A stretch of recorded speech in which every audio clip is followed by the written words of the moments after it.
Hello everyone, welcome to my channel TMTM। थोड़ी मस्ती थोड़ा मज़ा, एन्जॉय एंड हैव फन। यहाँ आपको कहानियों के अद्भुत सफ़र मिलेंगे और साथ में गेम खेलने का मौका भी। तो चलते हैं आज कहानी पर। यह कहानी है झूठी आशा की। वह कहते हैं ना, कुछ भी करो पर किसी को झूठी आशा मत दो। एक तिनके के सहारे अगर जिंदगी चल सकती है तो एक गलत इनके ही सहारे जिंदगी डूब भी सकती है। बस ऐसे ही कुछ कहानी आज मैं आपके पास लेकर आई हूँ। कहानी ध्यान से सुने और इसका आनंद उठाएं। एक समय की बात है। एक बर्फीले जगह पर एक बूढ़ा गरीब आदमी अपना गुजारा करता था। वहां ठंड तो इतनी पड़ती थी कि बिना ठीक कपड़े के कोई रह भी ना सके। कितने लोगों ने वह जगह भी छोड़ दी थी सिर्फ इसी वजह से, पर वह गरीब आदमी था, कहाँ जाता, क्या करता। इसलिए अपने आप को मजबूत बना के रखा था और हालात से समझौता कर रखा था। अब तक जैसे तैसे करके वह अपना गुजर बसर तो कर रहा था। पर वह कहते हैं ना, कभी कभी जिंदगी में कुछ लोग गलत ना होकर भी गलत हो जाते हैं। ऐसा ही कुछ हुआ उसे गरीब आदमी के साथ। एक दिन उसे बर्फीले जगह पर, जहां गरीब था, वहां पर एक अमीर आदमी ऐसे ही सैर सपाटा के लिए आया। उसकी नजर उसे बूढ़े आदमी पर पड़ी। उससे अच्छा नहीं लगा इस तरह देखकर, और उसे आश्चर्य भी हुआ कि इतनी ठंडी में यह इतने कम कपड़े में अपना गुजारा कैसे कर रहा है। वह उसके पास गया, थोड़ी बातें की और पूछा, क्या तुम्हें ठंड नहीं लगती है? तब गरीब आदमी ने कहा, गरीबों के लिए क्या ठंड और क्या गर्म, हमारे लिए हर समय एक जैसा होता है। हमें हालातों से समझौता करना आ जाता है। पर यह बात अमीर आदमी को अच्छी नहीं लगी और उसने उससे कहा कि आप मेरे साथ चलो, मैं आपको अच्छे कपड़े दूंगा, कम से कम इस ठंडी में आपका गुजारा तो हो जाएगा। गरीब आदमी ने पहले तो ना किया, पर अमीर आदमी ने उसे समझाया और कहा, सोचो इस ठंडी में जब आपको गर्म कपड़े मिल जाएंगे, जैकेट, ग्लव्स, कान टोपी, मफलर, जूते, तो क्या आप जिंदगी आराम से नहीं जी सकते?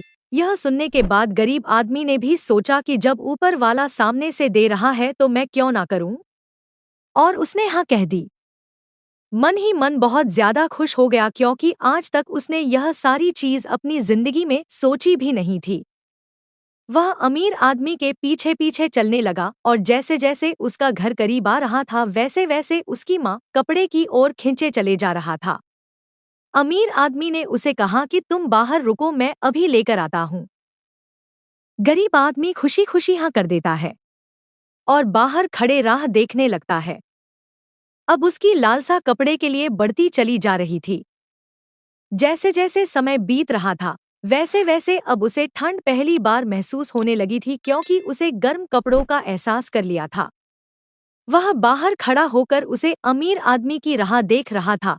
एक टक काफी देर हो जाता है पर वह अमीर आदमी बाहर आता नहीं है। अब ठंड के मारे उसके हाथ पैर कांपने लगे थे और कपड़ों के लिए वह और ज्यादा तरसने लगा था। ऐसा मानो जैसे वह अपनी शक्ति अब को रहा था। सुबह से शाम हो गई पर वह आदमी बाहर आया नहीं। कपड़ों के आस में वह आदमी वही बर्फ में उसकी राह देखता रहा। अब ऐसा हुआ कि ठंड के मारे उसका पूरा शरीर जम चुका था और उसने अमीर आदमी की राह देखते देखते वही जान त्याग दी। थोड़ी देर बाद वह अमीर आदमी कुछ काम से बाहर निकला तो उसे आदमी को देखकर उसे झटका लगा। उसे याद आया कि अरे उसे तो कपड़ा देना था।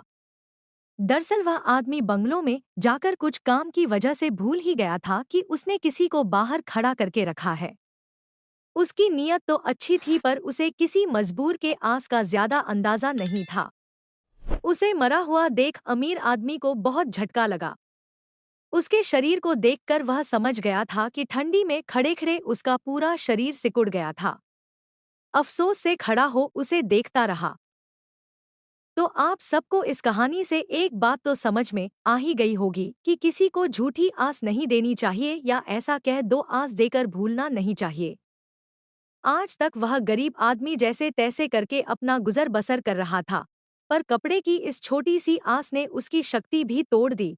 गर्माहट का उसे एहसास हुआ और वह उस चीज के लिए आस करने लगा जिससे कि उसके सब्र का बांध भी छूट गया। तो दोस्तों, आज से किसी को आस देकर भूलना मत, या फालतू में आस किसी को देना मत। आपको आज की कहानी कैसी लगी ये कमेंट सेक्शन में ज़रूर बताना। Thanks for watching. TMTM channel जो journey on stories and games के लिए जाना जाता है, उसमें आज के लिए बस इतना ही।